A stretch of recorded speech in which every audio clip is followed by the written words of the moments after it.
You're listening to the Piano Teacher Primer podcast, designed for piano teachers just starting out and those looking to spark creativity with fresh ideas.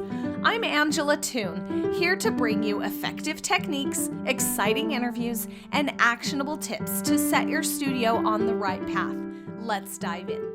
We're about to get into the interview, Mind and Body Connection, specifically to help with performance anxiety. You are going to love it. I've used some of these techniques and very, very helpful for all of us. But first, I got to make an announcement. This is your last chance to join the Piano Teacher Primer Live 4-week group on Zoom. There's only 6 spots. Now, this is a fit for you if you're not teaching yet and you want some really hands-on help. Like, what do I actually do after the first couple of lessons? I need something I can print out and follow. And how do I make it fun and engaging for these kids? And how do I feel confident even though I'm not teaching yet? And I don't want these parents to look at me and wonder if I know what I'm doing. And I want to not feel like an imposter. So how can I build my confidence? And if you have those same questions and are already teaching, this would be a perfect fit for you because I can help you hands-on, customize the program for each person in it. It'll be 4 weeks live on Zoom. There's a no pressure, no obligation form that you can fill out. It's in the show notes and angelatoon.com. Welcome to the Piano Teacher Primer podcast. I have some special guests here. Yardley and Kamryn Shepherd. Hi, guys. Hello. Thanks so much for being with me today because I'll tell you, I saw them present this at the State Music Teacher National Association Conference of the state of Utah, and it was amazing. And I totally have used some of these tools in my life, but not so much in specifically with music. So I'm really excited for them to share it with you. So let me introduce them a little bit. Both of them are studying at Weber State University, studying piano performance and studying with Dr. Esther G.A. On. Did I say it right? Yeah. Thank you. And they have won competitions. Wow. 3rd place. Ali took 3rd place in the collegiate division of the Young Collaborative Pianist competition. And Kamryn has been known for her collaborative ensemble work. And she was 1st place winner of Public Speaking Speech Showcase. So that helps. That comes in handy when you're on a podcast. That's fun. Definitely. So I love what we're going to talk about today, mind-body connection. Now, I have a podcast episode about, it's called Performance Without Anxiety, episode 64. And this just takes it to another level, I feel like. And it's also, like I said, applicable in other areas of life. But I love how you guys connect it with performing and how you can manage the feelings that inevitably come. So mind-body connection, and I'm just going to have you two take it away like you did and go from there. Yeah, awesome. So we started our presentation by asking our audience members to recall a performance that they were asked to give of pretty great importance and how they felt leading up to the performance. Like, were they excited, nervous, maybe a little bit of both, and how these emotions impacted their performance. So that could either mean their hands were shaky or their heart was racing. But by recognizing and bringing awareness to these interferences, we can start to properly alleviate them. And this can be applied to not only teachers, but your students as well. So kind of a disclaimer that we gave prior to this presentation was that we're not trying to cure or eradicate performance anxiety or other various performance inhibitors. Our goal with this presentation is to allow you to change your relationship with the performance anxiety and various performance inhibitors by connecting your mind and body. So yeah. So good. And we're not really talking about clinically diagnosed anxiety, but these tools will help. Yeah, absolutely. Yeah. Absolutely. And in often like Western medicine area, we think and treat the mind and body as two separate functions. So we think of our mind as doing our thinking and our body does our movement and our motions. But when we think about these as separate beings, then it's we don't see as many benefits when we combine the two and have that mind and body connection. So a good example of a study that assessed this really clear mind and body connection was a study that used National Health Survey data obtained at a national level, confirmed a significant direct association in patients with the degree of their stress and chronic lower back pain. And again, I want yeah, absolutely. And I want to emphasize too, like that the degree was directly correlated with the pain. So the more severe the stress was, the more severe the pain was. And so that's a really interesting note that we can probably see in ourselves as well. Um, and so Unfortunately, yes. yeah, yes. So unfortunately, especially as like pianists too, I feel like that's such a stressor. And so the study concluded that clinicians should evaluate the degree of stress when treating patients with chronic lower back pain. So therefore assessing, like their state of mind prior to their physical pain, just emphasizing that connection. So yeah. Another good example of a great example of connecting the mind and body is yoga. We see yoga used all the time. One of many examples was a study conducted in Japan, and it concluded a direct association between yoga and lower levels of anxiety. And the study was conducted on older and younger adults, and the results were the same for both groups. And this is one of many that supports the benefits of connecting your mind and body, and yoga is just one of many methods to do that. So Love it. Yeah, and again, when we consider the mind and body as two separate functions, there are some detriments that follow. And an example of this is relying solely on muscle memory during a performance. And this could be a risk because we are only relying on our fingers and not our maybe say like our oral memory or our analytical memory. Like by applying all of these different aspects, we can really get a sense of that connection and increase our performance that way. Mhm. And so we kind of wanted to introduce to our audience, like just a very definitive explanation for what mind and body connection means. And the definition that we were able to determine on our own was just the all-encompassing benefits that arise from considering the mind and body as one being. And we're going to touch on many of those benefits. So So we wanted to talk about 4 different methods of mind and body connection. The first being visualization, and the next affirmation, third emotional freedom technique or EFT, and the fourth meditation. And we'll go into detail on all of those. Mhm. And again, a reminder that these can be applicable to not only yourself, but your students, and teaching them anything you learn through here.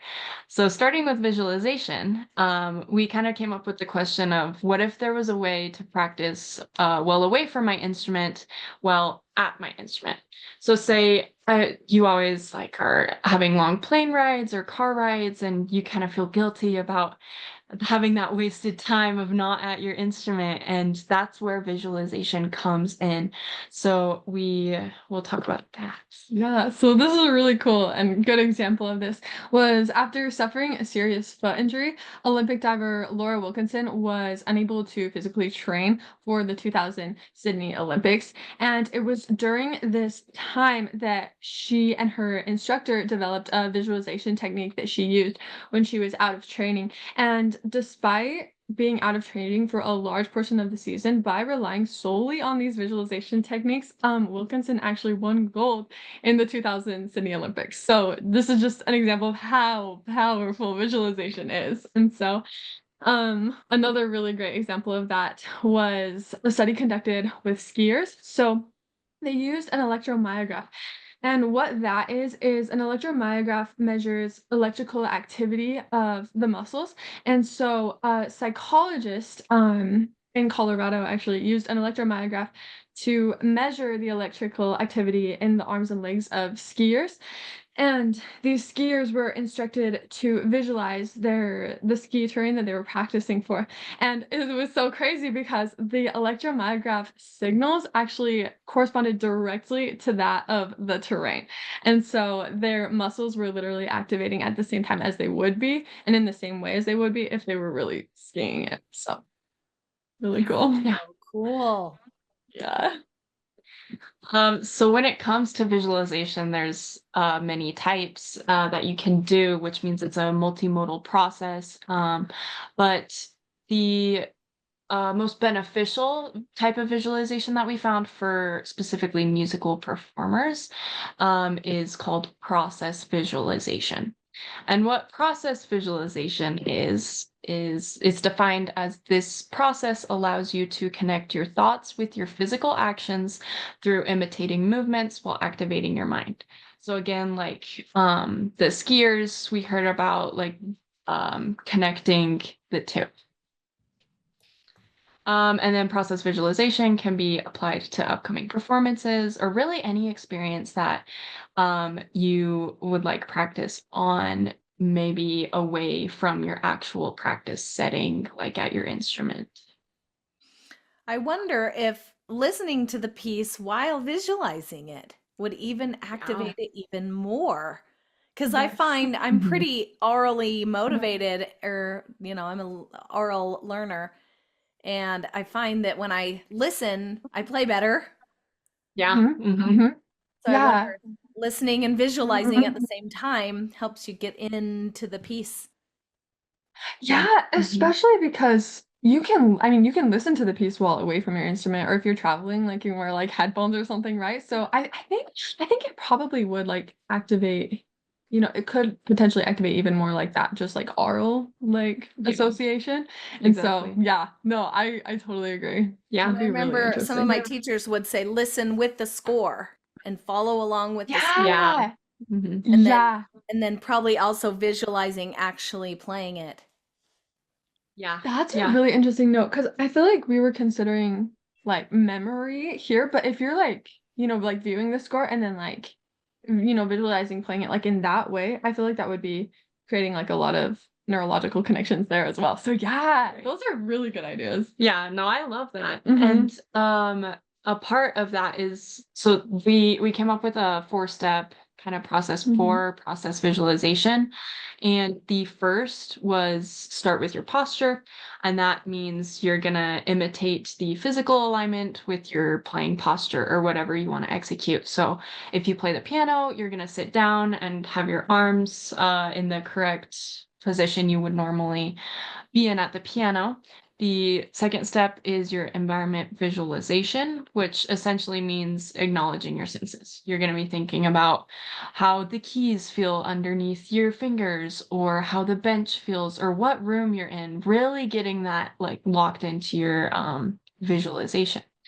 And the third step is aural audiation, like we talked about, being able to hear the music in your head before you quote unquote play it.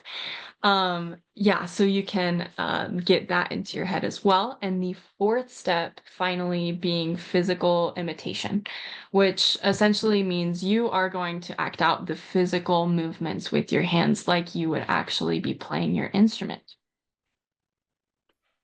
So another method of connecting the mind and body was affirmations. Affirmations are commonly used in cognitive behavioral therapy. And a simple definition of affirmations are just the repetition of a positive statement to challenge negative thought patterns, feelings, beliefs, or situations.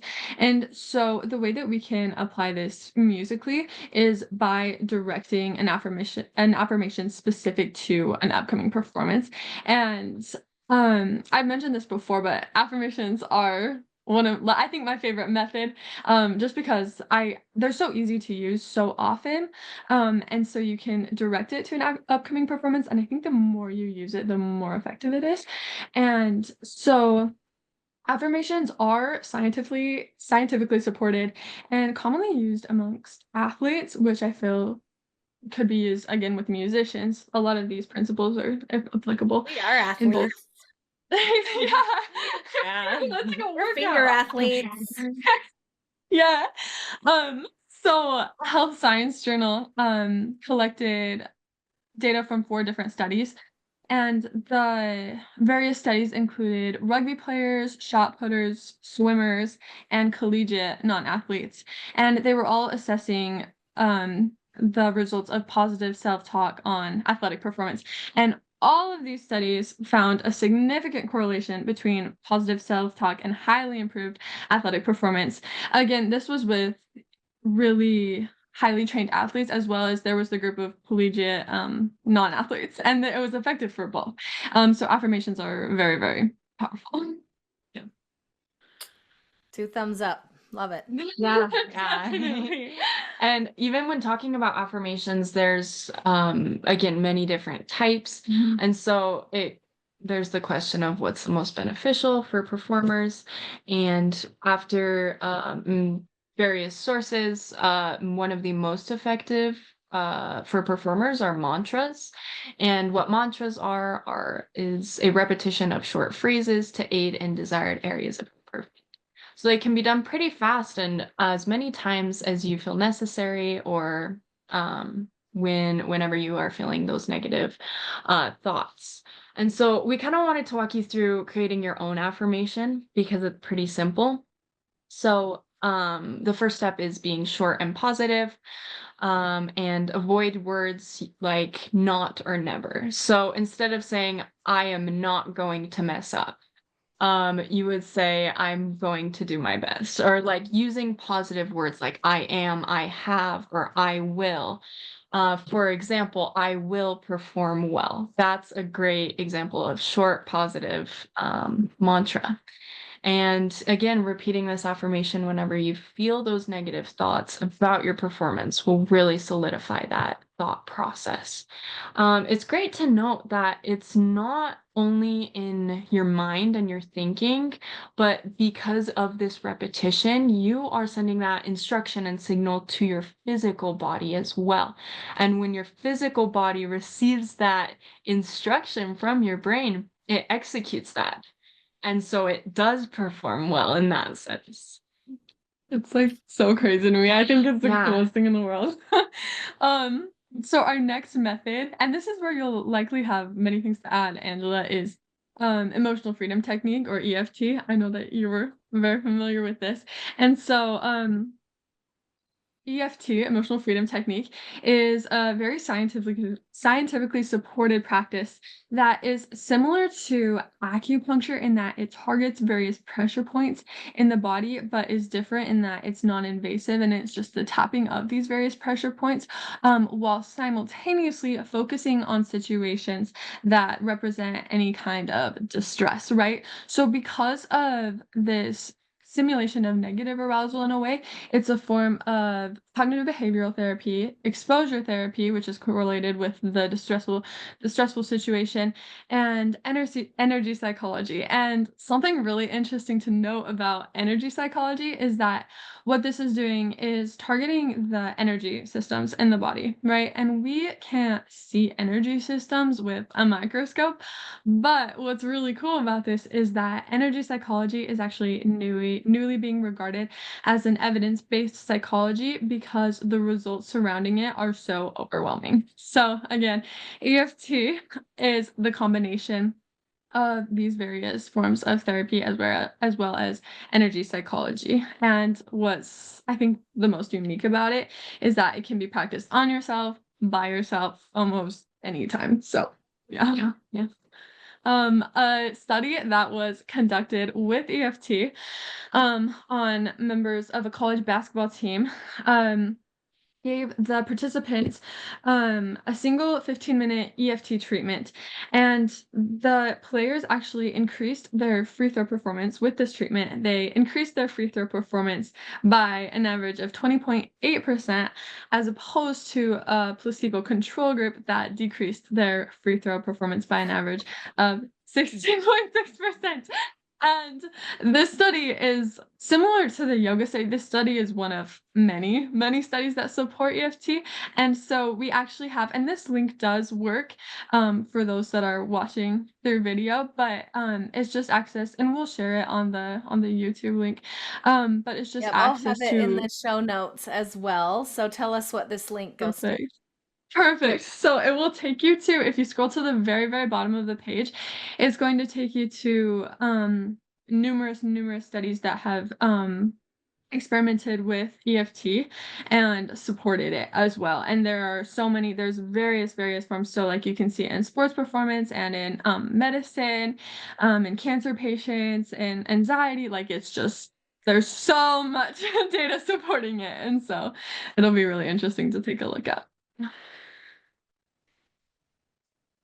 Yeah, again, the accessibility is one of the best parts about EFT is that you can do it anywhere by yourself on yourself. And Gary Craig is the founder of EFT. And he said that this practice targets our body's energy system. And our body's energy system can be explained by thinking of like how you would react when you touch a hot stove. Your brain would almost immediately know that you're in pain and know to take your hand off the stove. And that kind of gives us insight about how our body is constantly sending us those signals of what's going on in our physical up to our mental. And because of all of this energy in our energy system, it's very important that we learn how to take care of it. And through EFT, we can use this as kind of a care treatment. And so Gary Craig, the founder, describes what's called the basic recipe. And so he said, think about like making a cake. You want to add the sugar instead of pepper, and you want to put the sugar in before it goes in the oven. Otherwise, you don't get a cake.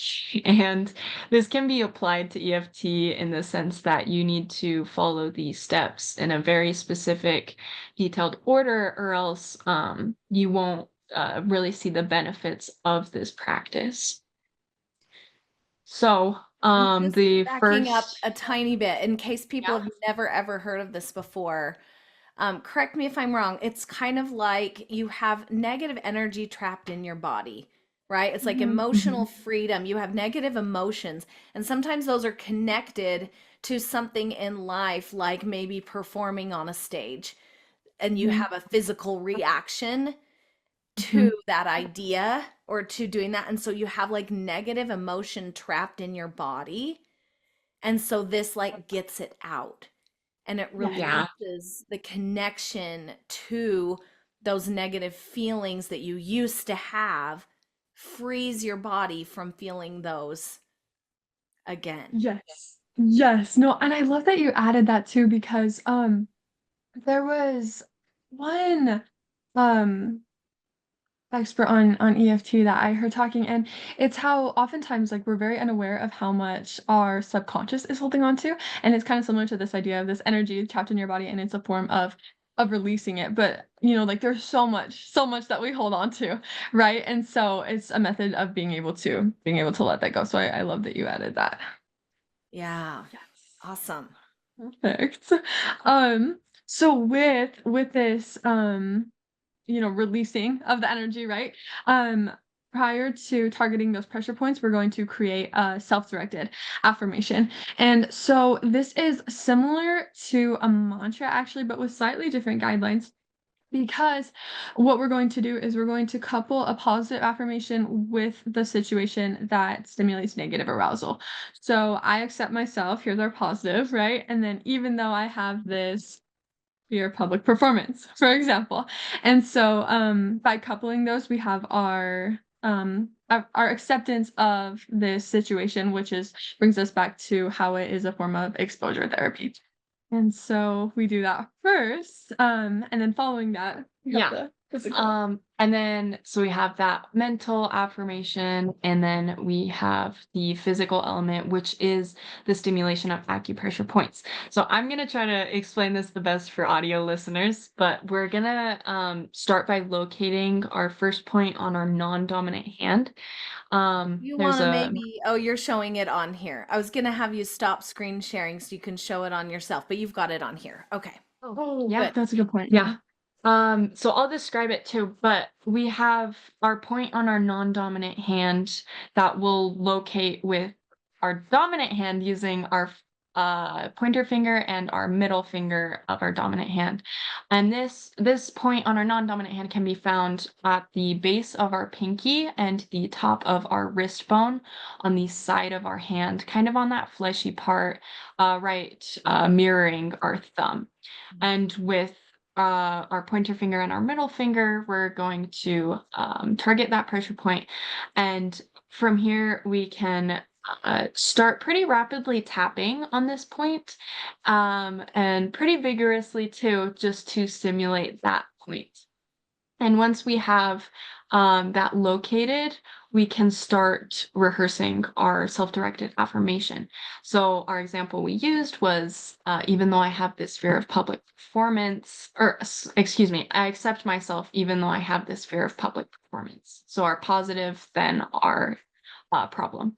And with that, we can repeat that as many times as we want while tapping, to really give the physical sensation while trying to correct that mental.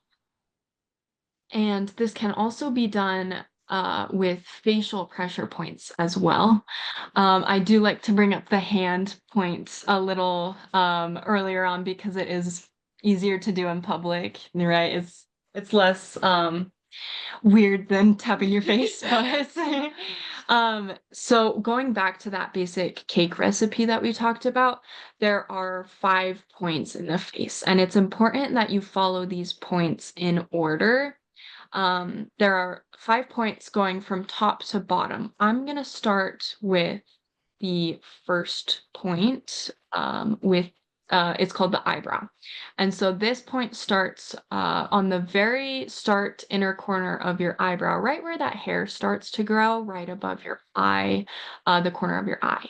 And once you find that, I like to use my pointer finger, just one finger, because it is a bit of a smaller area, and locate that. I like to you can either do half of your face and go down half of your face, or match it symmetrically. So our first point, eyebrow point, you would tap that and say your affirmation again. I accept myself even though I have this blank. And then the second point is called the side of eye. And that is located right at your temple spot, right in the middle of the corner end of your eye and your hairline about. And you would repeat that same process. You would say, I accept myself even though I have this fear of blank. And kind of getting into that process, we would move to our third point, which is our under eye. And that is right on the socket bone, kind of about half an inch under your eye. Yeah, right there. Yeah. Moving to our fourth point is called under nose, right where you think it would be, in between your top lip and the end of your nose. And the final point being your chin, kind of in that crevice right below your bottom lip. And so now we have those 5 points. We want to work through them in that order from top to bottom. And after each point, during each point, we say our affirmation. Once we finish that, we move to the next point. Yeah, so there are additional points as well. And as we do this, that's about one session is going through those points. And the effects are just really incredible. Even looking at those sources, we can see. But the affirmation is validating your brain while this pressure point is being stimulated, therefore enhancing your interconnectedness with your body and mind, your mind and your body. And it's able to like Angela had mentioned, just releasing that pent up energy or negative feelings. You find that it's able to really release it in a powerful way, and so it's really, really cool. Yeah. So our next method is meditation. There's a lot of misconceptions with that, and I'm gonna kind of let Kamryn go Yeah. through. So we often think of meditation as I'm sitting in a dark room with my legs crossed, trying to clear my mind. And while part of that may be true and incorporated in some forms, it's important, again, to follow a directed step by step to achieve the max benefits that you would like to receive. So there are many different types of meditation. What we found to be most beneficial for performers is guided meditation. And especially for musical performers, we found before performances, this really helps relax and clear and focus the mind. So as we mentioned, there's various ways to meditate, but we found guided meditation really effective for performers. And so it's been shown, guided meditation specifically has been shown to significantly enhance concentration, mindfulness levels, as well as alleviate a lot of anxiety, which is obviously very beneficial when performing. And a study that used a 10-minute guided meditation on participants found that it enhanced their cognitive performance, even with these participants having no previous exposure or experience with meditation practice before. And so what that did is, I think that they used a Stroop test as one of the means of measurement. So basically what the Stroop test does is it will just give you a word like that's a color, so yellow for example, and then they would put the color yellow and blue, and so then it's assessing how quickly you can identify what the color is instead of just reading the name itself. And that's just one form I think that they used in this one measurement that they used in this study. But they found that the meditation improved the participants' attention, their cognitive flexibility, so their ability to return to the task at hand after experiencing a distraction, and then their cognitive inhibition, which was their ability to just block out the distractions entirely. And so and those obviously, I mean, attention, cognitive flexibility, and cognitive inhibition would obviously be very beneficial in having higher levels of those for performance. And so yeah. That's really good to hear because I read a Yeah. meditation book recently and he's like, start with an hour a day. And I'm like, I don't know Oh, about this, but 10 oh minutes, my gosh. That's wild. 10 I'm minutes I could do. yeah, no, definitely. It was funny. I was just discussing with one of our professors, the psychology professors at Weber State, who specializes in meditation, and she's done a lot of studies with it, and she's found that she's like, I found that 10 minutes can often feel like an eternity for people that have never done it before. And so she likes to limit it to 5. So an hour, that's wild. That's why you're like, no. I don't think I'll be doing that for an hour, but Yeah, definitely, yeah. Start does with it count if I fall confidence. asleep? Then I have an hour Probably. nap? I could do I that. I took a mind and body wellness class a few semesters ago, and my professor, he's like, if you fall asleep when you're meditating, he's like, it just means you needed a nap. Like, it's okay. Okay, good. So yeah. Yeah, I cannot imagine that. No, that's wild. So even just like anxiety or focusing guided Mhm. meditations on YouTube, or we even have Yeah. a guided meditation script that you can follow in our sources, like Mhm. just something that's pretty simple that will help you get your mind into that mode is so, so effective. Yes. So she's mentioning, I'm going to have a link in the show notes and in the Mhm. description on YouTube. It's a Google Drive with guided meditations and links to sources and everything that they have talked about. You can geek out some more on and check it all out and try these things out for yourself. So Yeah, yeah. that's so nice, Yeah. you guys, to compile all that. That's awesome. Yeah, and we Yeah. even have charts for those specific points for EFT I was Yeah. talking If you about. can't see. Yeah, so Yeah. it has all the facial and the yeah, the hand points. Yeah. So Perfect. yeah. Yeah. Perfect. I love Yeah. it.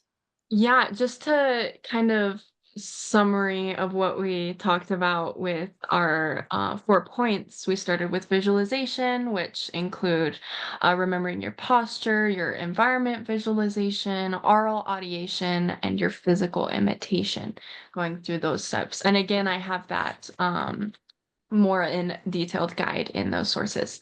And the next being affirmations.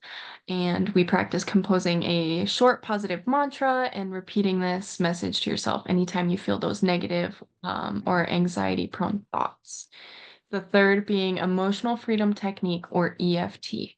This includes tapping acupressure points while repeating your self directed affirmation. And our final point was meditation, and you can do this by following a guided session to regulate the mind and body. Okay. We have some frequently asked questions. Angela, do you want us to go through those or did you want to touch on something else? Yeah, I wanted to just ask if you've had personal experience with trying these with your own music performances. Since you're in college, you're having to do Uh-huh. your juries and Uh-huh. recitals and all that. Tell me kind of some personal experiences before we Yeah. No, do totally. the thank you. I had do you remember the story I shared during the presentation at the conference? I can that one's my favorite story. Um but so I think I'll share that one and then you can share one, Cam. But for me, what I did was, and this is before, and largely in part what interested me in these various topics. But for me, I was preparing to audition for this time last year. I was preparing to audition for Weber State University's Concerto Night competition, and I was trying to throw together this concerto in a pretty short period of time, and what that required was a lot of supplementation of like hyping myself up, like, okay, I got this, like I can do this. Because without that I wouldn't have been able to. But what I did was I was like, I am going to have a great audition. Like, I am going to have such a good audition. I was like, I'm not leaving anything up to chance. Like, I'm going to have such a great audition. Um, and and just over and over again, repeating this to myself. And when it came time for the audition, it was the craziest thing because my sister as well as my professor were there. And when I auditioned, it was seriously it was the best that I had played it. Like, I was like, "What in the world?" Like, it was crazy, and it was so much so to the point where, I mean, number 1, my sister was like, "Ellie," she's like, "You played amazing." Like, she was like, "I had no idea how you did that." And then, like, It's such my a my flow experience when that happens. It is yeah, like, I was like, in the world? Like, I was like, "This is crazy." And my professor, she, like, asked me she came up to me after, she's like, "What?" And she had heard me, perform it numerous times, and it was, like, the best time. And she was like, "What did you do differently?" Like, so much to the point, like, she's like, "What did you do differently?" And I kinda told her about how just leading up to this, I had just been telling myself over and over, and it was so remarkable because even prior to the performance, I don't know how prepared, like, I was feeling, but because I think I had repeatedly told myself that, my body, it felt so small that it was in my mind at that point. Like, I feel like my body was just obeying, like, what my mind had instructed it to do. yes, And that's so it. it was the craziest thing for me. I was like, "My gosh." And I've done that a lot and just seen, um, numerous times how this benefit, and that's one of a lot of examples, but that's Yeah. mine. Yeah. Yeah. That is so good. Yeah. Yeah. And I can share one as well if Please. that's yeah. So mine was more visualization. I would say I would lean towards that being my favorite one. And that's the great thing about all of these is that it is not catered Yeah. to Yes. like a specific most beneficial. Like these are all every different type of person can use all of the different ones, and I think it's great. So I personally like visualization, and I was giving a junior recital about a month ago, and I just remember maybe about a year ago not even being able to see myself doing that.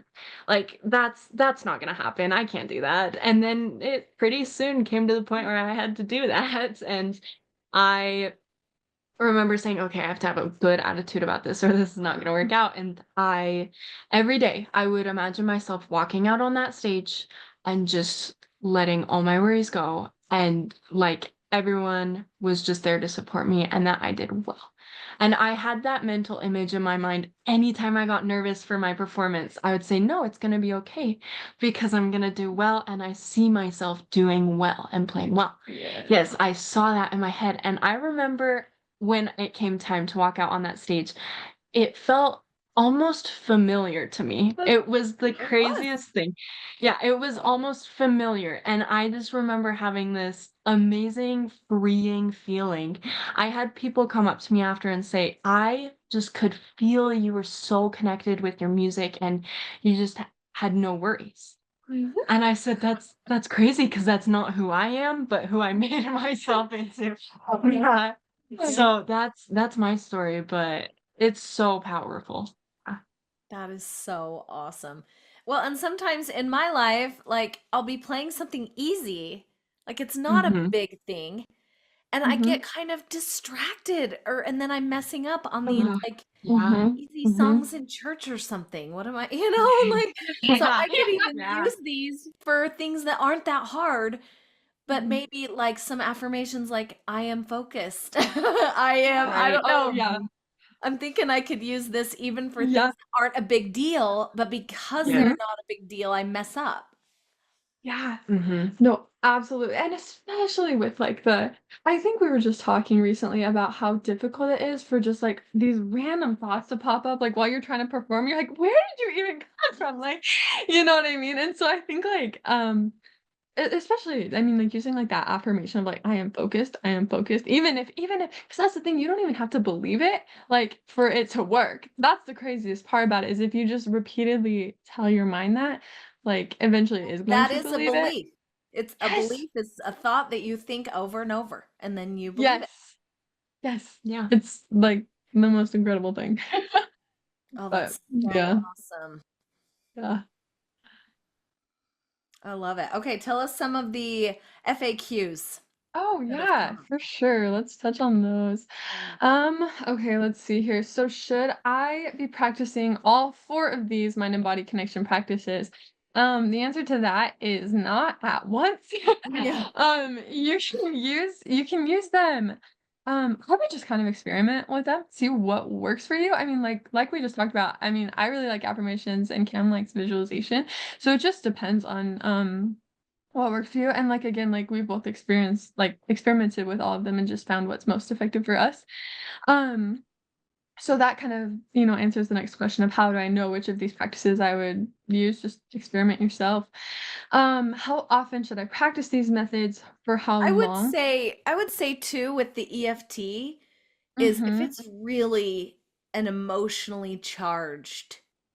Yeah. Like I've used EFT when I am like on the verge of like a panic attack or something, like when I'm Mm-hmm. breathing hard and I'm freaking out, the Yeah. EFT Mm-hmm. can Yeah. bring you back to Yeah. a regular level. So if you've got a student or if you yourself, the thought of performing like freaks you out physically, then I don't know, that's kind of would lean more toward the Mm-hmm. EFT in my mind, but it's Yeah, helpful no, I love Yeah. that. at a lower level.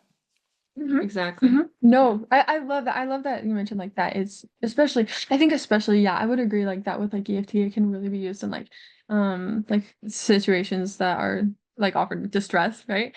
And so I 'Cause think if I had you're in that mentioned, fight or flight, you can't think Yeah. clearly. You are just like yes, suffering. Right. yes, yes. So something that can kind of bring you back to the present moment. Absolutely, absolutely. I think I had mentioned during the FAQ at the presentation. I don't remember why this came up, but I was like, "Oh, I used EFT last night when I Oh couldn't yeah. sleep." And I couldn't sleep The like night for before you presented at state, you were like really yes, nervous. Yeah. so nervous. And then I finally like I was up for hours and hours. And That's then true. I was I can't remember and then like I think after probably let's see 10, 11, 12, 1, like 4 hours, like I did like EFT, like I just did like a couple rounds of it and then I just fell right asleep. And so yeah. Yes. But so that's, I mean, another example that you can use. And again, like these can be applicable to various areas. Where can I access a guided visualization or guided meditation? We kind Yeah. of So have yeah. some of Link in the description. Yeah. and we sadly don't have like an audio recording of those, but you can always just like, speak through it and then play it back to yourself or so many resources like on YouTube. Yeah. Like they're everywhere. And so yeah. I think as far as a lot of the idea behind these approaches were something that you could do like right before a performance. Um but I would say, especially with like affirmation, I mean, I think affirmations are probably more effective if used over long term. And it's so Yeah. easy to just call yourself something when you can identify a negative thought. And so, but I mean, you can use, I would say meditation, visualization, and EFT or affirmation, like you can use right before a performance and also, you know, at various points leading up to it. So, yeah. Months and years added on, it Yeah. just makes it even. Yes. The Mhm, positive mhm. adds on itself, and you just one day you'll just be like, "Whoa, I like feel better." Yeah, Yeah. and I think it's fine that because I think oftentimes I try to approach things as like a one and done kind of thing. I'm like, okay, I Mhm. did this and then it's fixed. But I think the most powerful results you're going to see are from consistency. Like just little things are biggest difference, right? Yes. So Yes, yeah. what's standing out to me is how all inclusive this is with self-love, because I think self-loathing is actually a reason why a lot of people get nervous.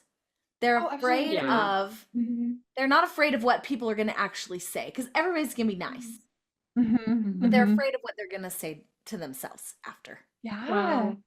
So Yeah, no. I even have like a whole this is almost like a part 2.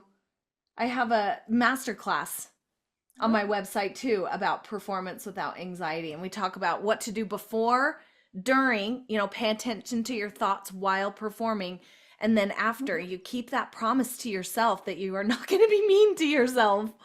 Yeah. And Yeah, that self-love before, during, after, all the way through, magic. Mhm, mhm. Yeah. No, absolutely. I would love to I'll have to check that out, that masterclass that you're talking about. I would love Yeah, to see that's so that. interesting. Yeah, but it's like you said, it's so powerful. So That's so powerful. fun. Oh, you Um, guys, this is so awesome. Have a great yeah. one. Thanks Okay. again. Thanks. Thank you. See you. Yeah. Bye. I told you that was a good one. That was helpful in many areas of life, actually. So, in the show notes, you will find a link to a Google Drive, and this has all the images and references and things that they referred to in their presentation. Also, you can find the email addresses for Allie and for Kamryn, so you can contact them if you have any other questions about what they talked about. And then, don't forget, Piano Teacher Primer Live starts February, so give me a little line in the form if you might be interested in joining us. Thanks. See you then. Thanks for tuning in to this episode. Let's keep the conversation going. Connect with me on Instagram at AngelaToon_ and explore more resources at angelatoon.com, where you'll find courses, communities, and connection. Please help us help more piano teachers by leaving a rating and a review. Thanks in advance, and keep changing the world one student at a time.